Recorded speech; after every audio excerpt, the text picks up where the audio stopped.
রাধে রাধে আমার সকল বন্ধুদের, সবাই কেমন আছো? আশা করি সবাই ভালো আছো। আমার আরেকটি ভিডিওতে তোমাদের স্বাগত জানাই। তো সমুদ্রের পাশে আমরা এসেছিলাম, তো দেখতে পাচ্ছ কানে আমি একটা ফুলও দিয়েছিলাম। তো সেখান থেকে আমরা চলে এসেছি মাছ নিতে। তো এখানে লাল মাছটা দেখতে পেলে খুবই সুন্দর।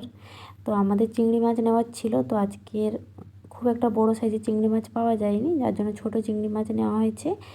তো সেটা রান্না আমি করেছি, সেটাই তোমাদের সঙ্গে একটু শেয়ার করছি।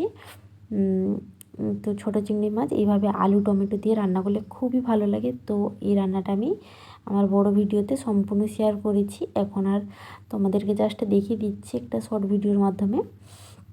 তো আলু চিংড়ি মাছ টমেটো দিয়ে এটা রান্না করেছিলাম, আর সঙ্গে ছিল ভাত। তো রান্নাটা কেমন হয়েছে দেখে তোমরা অবশ্যই কমেন্ট করবে, আর আমার ভিডিও ভালো লাগলে লাইক কমেন্ট শেয়ার অবশ্যই করবে। তো আমার ভিডিও যদি তোমরা ফেসবুক থেকে দেখো, পেজটাকে ফলো করে দিবে, ইউটিউব থেকে দেখে থাকলে চ্যানেলটাকে সাবস্ক্রাইব করে দিবে। তো সবাই ভালো থাকবে, সুস্থ থাকবে। তো আজকের জন্য এখানেই শেষ করছি। সবাইকে বাই।